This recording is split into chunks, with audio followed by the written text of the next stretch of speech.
Edu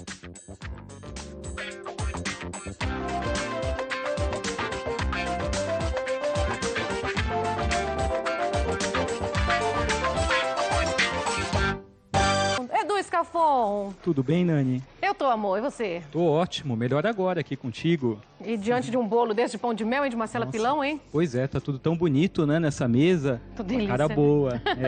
Edu, o que você vai falar pra gente hoje? Então, Nani, nós vamos falar um pouquinho para as pessoas conhecerem sobre uma doença que se chama esclerose, né? Um tipo de esclerose que a gente vai comentar, mas que deixa praticamente a pessoa sem movimento. E daí, qual que é o objetivo disso? A gente entender o que existe por trás disso, espiritualmente falando. Como que fica o espírito dessa pessoa sem movimento, né? Quando ela está passando por essa doença. Qual que é a explicação paranormal? Então, eu trouxe também comentários de um médico que vai explicar para a gente um pouquinho sobre a doença. Também uma pergunta de uma cuidadora que cuida de uma pessoa que sofre desse mal, para a gente poder entender o que acontece com o espírito quando a pessoa está passando por isso. Então, é uma doença bem conhecida. Então, eu acho interessante, primeiro, a gente ouvir a explicação do doutor Renato Anginá. Ele é neurologista, e vai comentar um pouquinho para a gente a respeito. Vamos lá. Boa tarde, Nani Venâncio e Edu Scafon. A esclerose lateral amiotrófica não deve ser confundida nem com aquele paciente que fica esclerosado, que normalmente como se chamava antigamente, paciente com doença de Alzheimer, e nem tampouco com a esclerose múltipla, que é uma outra doença totalmente diferente. A esclerose lateral amiotrófica é uma doença que acomete o neurônio motor superior e o neurônio motor inferior, e ela se manifesta clinicamente por uma fraqueza, geralmente nos 4 membros são os braços e as pernas, né? Uma atrofia, ou seja, um afinamento da musculatura desses 4 membros, fasciculações, que é a carne pular, a pessoa tem uma sensação que a carne fica tremendo, fica pulando, e também clonias, né? Que a pessoa fica com o pé batendo assim, sem ter um estímulo específico, às vezes só de apoiar a perna normalmente numa posição de descanso. É importante dizer que ela não acomete a parte intelectual da pessoa, nem a vida sexual desse indivíduo. É uma doença progressiva e quando houver qualquer tipo de suspeita de fraqueza, qualquer coisa desse tipo, procurar imediatamente o neurologista para que o tratamento adequado seja orientado. Agradeço a oportunidade de esclarecer a vocês. Um grande abraço. Obrigada, doutor. Edu, que situação difícil. É porque o que acontece, os Teu neurônios... cérebro continua ativo. Exatamente. E o corpo paralisa. A pessoa fica consciente, mas os neurônios, eles não mandam a informação mais para os músculos. O músculo vai atrofiando, né? E a pessoa vai perdendo movimento, inicialmente dos braços, depois das pernas, né? É claro que dá para ir sendo tratado para amenizar um pouco, trazer algum conforto para o paciente, mas é uma tendência, né, a doença ir avançando, e antigamente as pessoas precisavam até colocar aparelho respiratório, porque o pulmão ia parando também de funcionar. Então hoje em dia já está um pouco mais avançado, né, o estudo, mas não existe um tratamento ainda para essa doença. Então clinicamente o que os médicos dizem é que a pessoa, quando descobre a doença, ela vai avançando, que a longevidade é de uns 5 anos de vida mais ou menos. Só? Pois é, mas tem casos que superaram essas expectativas, né? Eu mesmo conheço uma pessoa que tem essa doença há 20 anos e que vive com ela. Mas daí o que acontece, né? As informações que a gente tem é que a pessoa ela não consegue falar, ela escuta, né? Mas ela não tem como interagir com o ambiente. Então a gente para pensar, sabe-se o que está acontecendo, mas você não tem interação alguma com o mundo, com os outros, não consegue falar, não consegue pedir coisas. A gente tem até algumas imagens, Nani, de pessoas que são conhecidas, né? E que tiveram também essa doença ou que têm essa doença. Uma delas é até a irmã do Luciano Zafir, né? Que faleceu. No ano passado, né? Em novembro. E daí ela é uma pessoa bem conhecida aqui no Brasil, que teve a doença, né? As imagens, já a gente mostra elas também. Tem as imagens aí pra gente mostrando? Tem um físico também que é bem conhecido, e tem até filme, né, sobre ele, que é ali o Stephen, né? Que é o primeiro da direita. Ali tem a irmã do Luciano Zafir também, né? Alexandra Zafir, que faleceu recentemente. E são algumas pessoas que sofrem aí desse mal. Esse físico, o Stephen Hawking, ele é bem conhecido e ele consegue um tipo de comunicação ainda, mas através da tecnologia. Então se usa alguns aparelhos, computadores e tudo mais para poder se comunicar com o mundo, com as pessoas. Mas no geral dizem que dura mais ou menos uns 5 anos a pessoa, né? Então uma longevidade curta, né? Exatamente. E tem alguns que conseguiram mais tempo. E o espiritual nessa situação, Edu? Então, Nani, o interessante aí é que, assim, para esse tipo de doença, até o coma também é uma explicação bem parecida.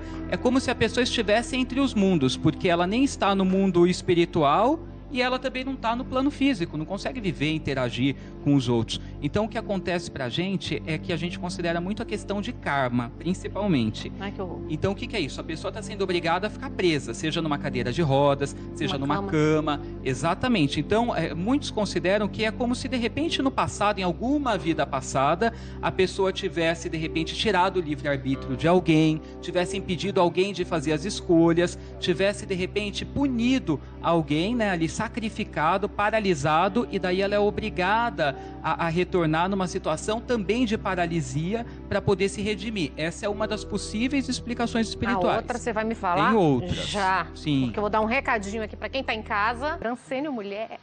E aí, Edu Scafon? E aí, Nani? Então a gente está falando, né, sobre essa esclerose, né, lateral, amiotrófica, né, que é uma doença que as pessoas não conhecem muito e que realmente traz uma espécie de um aprisionamento mesmo, né? A pessoa fica aprisionada. Daí eu trouxe até a pergunta de uma cuidadora de alguém que tem essa doença, que está compartilhando com a gente. Vamos dar uma olhada? Eu cuido de Maria Isabel há 15 anos, ela tem esclerose lateral amiotrófica e nós nos comunicamos pelos olhos. E ela me chama à noite e eu ouço a voz dela perfeitamente. E eu entendo tudo que ela fala. O neurologista disse que nós somos almas gêmeas. Eu gostaria que você explicasse isso para as pessoas entenderem. Um abraço, muito obrigada. Que bonitinho. Muito legal, né? E é dedicada a ela, né? Ama o que ela faz, né? A pessoa que ela cuida. E é muito interessante. 15 anos cuidando de uma pessoa não deve ser fácil. 15 anos, então já ultrapassou aquela expectativa que a gente disse, né? De tempo, que era de 5 anos. Então aí nós temos a questão, eu não diria almas gêmeas, né? Mas almas afins, Nani. Espíritos amigos. Espíritos amigos. As pessoas ficam muito falando de anjo da guarda, né? E esperam uma força espiritual que as proteja, sendo que nós temos muitos protetores no plano físico também, encarnados, que vêm com uma função de cuidar da gente, de nos auxiliar no momento difícil, de ajudar a gente a aliviar algum karma que a gente tenha também, porque ali não tem comunicação verbal. Ela olha, só olhar. E ela diz ainda que às vezes ela está dormindo e ela tem a impressão que ela escuta a voz, né, da pessoa que ela cuida chamando ela, e quando ela levanta e vai ver, realmente ela está tendo alguma necessidade. Então isso é muito legal, porque nós temos de fato pessoas que são os nossos protetores aí na vida.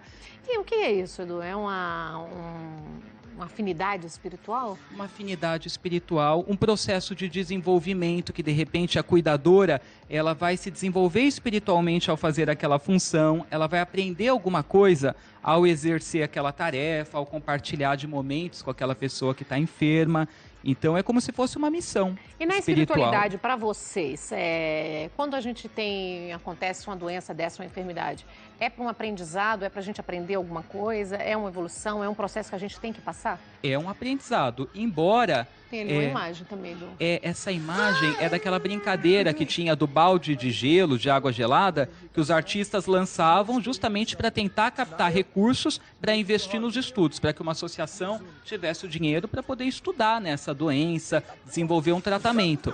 Então a brincadeira teve há 2 anos atrás, né? E as pessoas tinham que jogar o balde e desafiar outros a fazerem isso. E quem não fizesse tinha que pagar um valor, né, uma taxa, para poder ajudar a associação. Mas o que aconteceu é que todo mundo entrou no espírito da coisa, as pessoas fizeram a brincadeira e ainda ajudaram também a associação. Que bonito, né? É verdade. Tão bacana quando as pessoas abraçam a causa assim tão nobre. E você sabe que tem uma coisa, um caso que eu trouxe só para a gente ver o que é a fé no processo de cura. Então eu disse desde o começo que essa doença ela não tem cura, mas existe uma italiana que se chama Antônia Racco, que ela foi diagnosticada com a doença, tem fotos dela aí também para a gente dar uma olhada. E o que acontece?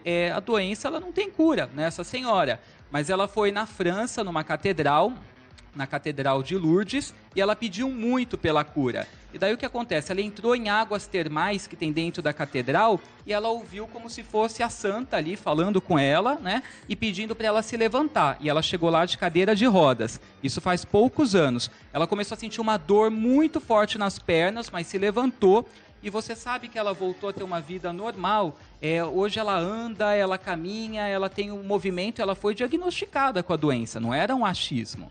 Ela foi diagnosticada com a doença, mas assim, ela não acha, ainda não considera que foi um milagre. Né? Para ela, ela teve uma ajuda divina, ainda está sendo estudado, né, para ver se não corre o risco de ter nenhum mal, nenhum retorno, mas ela está com a vida normal e ela já estava na fase de cadeira de rodas. É a fé também, né, Edu? É pra gente ver que assim, uma coisa que de repente é espiritual, que é um karma de você passar por uma doença, você pode tratar também espiritualmente, cirurgias espirituais, nutrir a sua fé, pedir para quem você gosta, quem você tem admiração espiritualmente falando, que você vai ter uma ajuda, com certeza, né?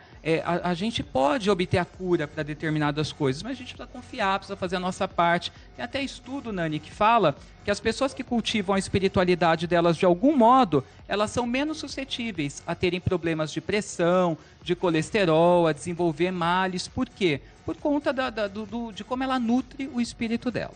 Maravilhoso. Para isso, nós precisamos das suas redes sociais e o telefone. Claro. Bom, o telefone do Faces da Lua, né, onde a gente faz estudos de espiritualidade, leituras psíquicas, é o 2306-1751. E tanto no Facebook como também no Instagram, como Edu Scarfon. Edu Scarfon, 23... 06... 1751. 51.